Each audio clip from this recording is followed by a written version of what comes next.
자, 결투 성적표 보여드리겠습니다. 이 성적표는요, 지난주 목요일 종가를 기준으로 책정된 성적표입니다. 지난주 수요일이 광복절이었죠. 종목은 2주 나온 거고요. 액토주소프트, 대우증권의 대결이었는데 대우증권의 승리입니다. 플러스 3.9% 기록했고요. 이정현 팀장의 종목입니다.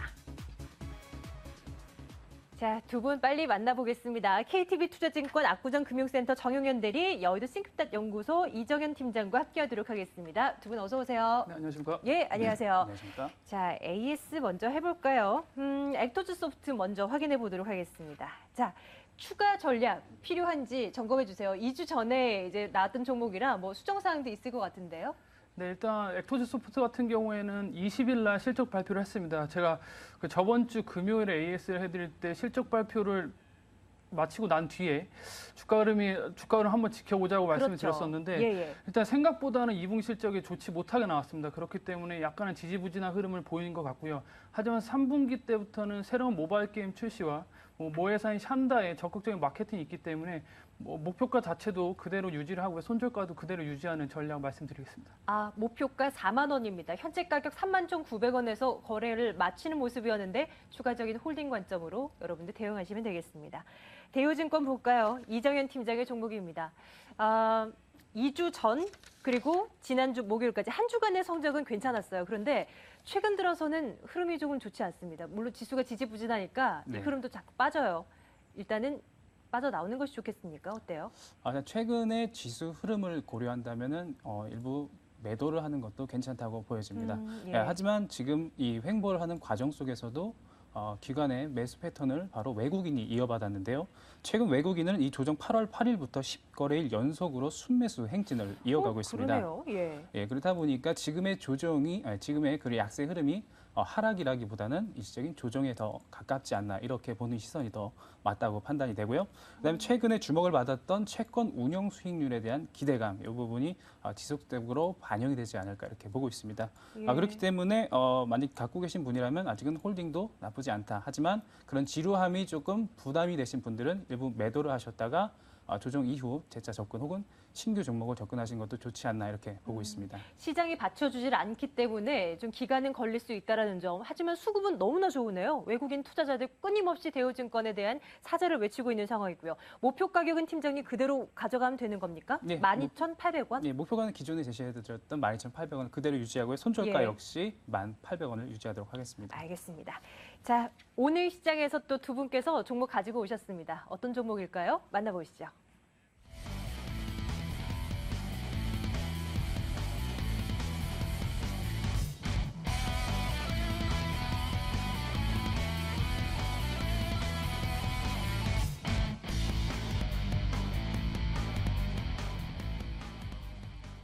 이녹스 그리고 디오에 대한 이야기 듣겠습니다. 이정현 팀장부터 시작해 볼까요? 디오. 오늘 시장에서 급등 양상을 보였습니다. 왜 그런 겁니까? 이유가 있어요? 네, 오늘 디오가 장중에 상한가까지 들어가면서 굉장히 강한 상승을 보였는데요. 이게 왜 올랐냐 이렇게 봤을 때 저는 개인적으로 두 가지 관점에서 생각을 해봤습니다. 일단은 오늘 시장이 일단 좀 초반에 약세를 보였기 때문에 전반적으로 약했는데요. 그러다 보니까 상대적으로 초반부터 강세를 보였던 종목에 수급이 쏠리는 그런 쏠림 현상 때문에 디오가 주목을 받았던 것으로 보이고요. 또한 지금 가격대가 오늘 종가가 11,100원인데요. 시초가는 이제 10,000원 이하대입니다. 그 얘기가 뭐냐면은 10,000원 이하대는 호가 단위가 10원씩 변하지만 10,000원이 넘어서면서부터 호가가 50원씩 변하게 되는데요. 그 얘기가 바로 호가 하나당 0.2% 이하씩 상승을 하다가 10,000원이 넘어서면서부터 0.5%씩 크게 상승을 하게 됩니다. 그렇기 때문에 개인 투자자들이 시장가 주문을 넣었을 때는 빠른 속도로 상승을 할 수 있기 때문에 그런 부분이 복합적으로 작용을 해서 상한가 부근까지 왔던 것으로 보고 있습니다. 자, 그러면 이 디오가 뭐 하는 회사인지 우리 또 차근차근 살펴봐야 될 것 같습니다. 어떤 업체입니까? 일단 디오는 뭐 그냥 간단하게 보시면 당연히 오스템 임플란트와 같은 그런 치과용 임플란트를 만드는 기업이다 이렇게 보시면 되는데요. 전 세계 60개국에 이제 제품을 수출하고 있는 그런 기업입니다. 때문에 기업 자체적으로 그냥 임플란트 관련 회사다 이런 식으로 보시면은 무리가 없다고 판단되고요. 이 기업에 대한 투자 포인트를 몇 가지 정도로 찝어왔는데요. 결국 모든 포인트가 바로 이 실적에 대한 한 곳으로 이제 귀결이 되는데요. 첫 번째가 바로 영업이익률의 성장성을 들 수가 있겠습니다. 2011년에 17.7%의 영업이익률을 보였는데요. 네. 2012년 올해 상반기를 기준으로 23%까지 올라왔고 오. 회사 담당자와 통화했을 때는 올해 실적이 매출이 한 580억에서 90억 그리고 영업이익률이 25% 내외가 될 것이다. 이런 식으로 전망을 했습니다. 그렇기 때문에 예. 올해 실적 부분에서 상당히 발전되는 모습을 보일 거고요. 그리고 지난번에 7월 1일부터 노인 75세 이상의 노인들은 완전 틀니가 보험이 적용이 됐다는 소식이 있었습니다. 그렇죠. 맞아요. 근데 중요한 건 이제 일단 디오는 틀니를 생산하고 있지는 않는데요. 틀리는 아니고. 틀니 생산하지 않는데 제가 네. 이걸 말씀드렸던 이유는 치과 부분 사실상 건강보험과 전혀 상관없는 부분이었지만 점차 그 보험의 영역이 확대가 되고 있다. 이런 측면에서 또 긍정적이고요. 그리고 디오의 최대 주주가 바로 세계 1위 치과 기자재 업체인 덴스플라이입니다. 그렇기 때문에 얼마든지 추가적으로 그런 부분들을 생산할 수 있다라는 점에서 긍정적이다 이렇게 보고 있습니다. 그리고 예. 역시 중국 등에 대한 신흥 시장이 계속해서 성장을 하고 있다라고 보는데요. 오스템 임플란트가 지금 엄청난 상승을 보이고 있는 이유는 한 가지라고 볼 수가 있습니다. 바로 중국 시장에 대한 기대감인데요. 중국 시장에서의 중산층을 한 4천만 명 이상으로 보고 있습니다. 그 얘기는 한국 국민 전체 수준이 중산층이 될 수 있다고 보는데요. 중국인들 대부분이 치과, 그러니까 이빨이 굉장히 안 좋습니다. 그렇기 때문에 어느 정도 소비가 늘어나면서 이제 생활 수준이 올라감에 따라서 그 4천만 명 이상의 중산층들이 임플란트 같은 치과 치료를 받게 될 것이다. 그렇죠. 한 사람당 하나씩만 받아도 그게 얼마일까요? 그렇죠. 그렇기 때문에 오스템 임플란트가 굉장히 상승을 하는 건데 디오 역시 이런 신흥 시장에 대한 기대감 때문에 계속해서 지켜볼 만한 종목이다 이렇게 볼 수가 있겠습니다. 그런데 이 디오가 과연 오스템 임플란트 정도의 그 급격한 상승, 주가 상승을 도모할 수 있을지는 참 의문스럽습니다. 그 디오의 수급도 이제 살펴보면요. 큰 손들, 기관이나 외국인 투자자들이 그렇게 관심을 갖는 종목은 아닌 것 같은데요.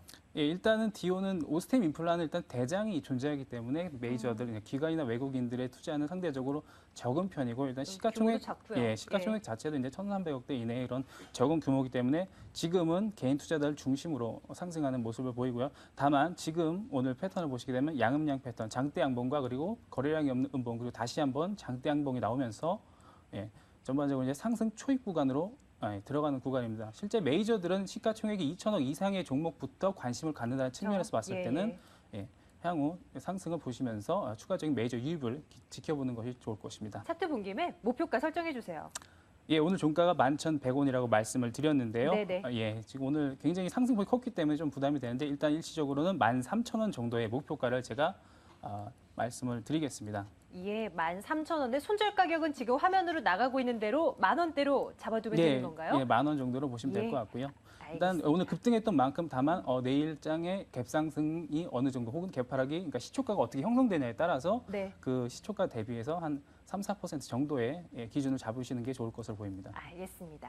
자, 정영현 대리의 이녹스도 들어보도록 할게요. 자, 대리님, 이녹스 뭐 하는 업체인지 차근차근 설명해 주세요. 네, 일단 기업 소개부터 좀 간단히 해드리겠습니다. 일단 이녹스 같은 경우는 2001년도에 설립된 국내 1위의 FPCB 소재 기업입니다. 일단 매출로는 FPC 소재와 반도체 패키징 소재, OLED와 디스플레이 소재 등으로 주요 IT 부품 업체들의 접착 소재를 전문으로 하고 있는 업체입니다. 매출 구성은 FPCB 소재가 한 82% 정도 되고요.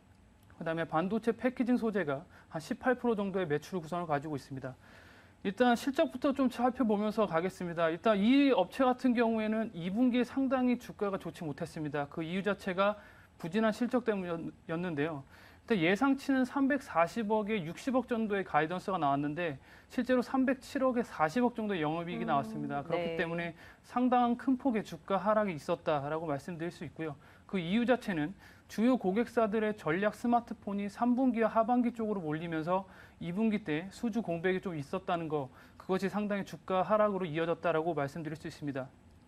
하지만 3분기 같은 경우에는 갤럭시 노트와 갤럭시 S3 시리즈, 그다음에 아이폰 5가 출시가 되기 때문에 392억에 61억 정도의 영업이익이 예상되는 만큼 사상 최대 실적을 보여줄 것이라고 좀 보여주고 있습니다. 최근에 보면은 상반기 때는 삼성전자 관련 휴대폰 관련주들이 상당히 주가 흐름이 좋았는데 하반기 쪽으로 갈수록 이라이콤이나 인터플렉스, 그다음에 이녹스 등의 상당히 실적이 호전되고 주가 흐름이 좋습니다. 그렇기 때문에 3분기와 4분기로 갈수록 주가 퍼포먼스는 좀 좋을 것이다라고 예상되어지고 있습니다. 일단 추후 성장 동력으로는 FPCB 소재 이외에 EMI 차폐 필름 등으로 일본에서만 생산하고 있는 것을 작년 말에 이녹스는 국산화에 성공했기 때문에 이러한 모멘텀도 다른 업체와 비교해서 상당히 긍정적인 부분이다라고 할 수 있습니다.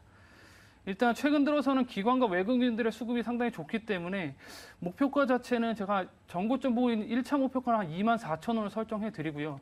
그다음에 손절가는 18,000원을 말씀드리겠습니다. 예, 알겠습니다. 지금 목표 가격 24,000원으로 설정해 주셨습니다. 이녹스 26,600원에서 현재 마감이 되는 모습인데요. 손절 가격 18,000원. 오늘 마감 가격과 비교한다면 그래도 최근의 급등에 따른 피로도 느낄 수 있는데 좀 시간은 걸리겠습니까? 어때 보여요?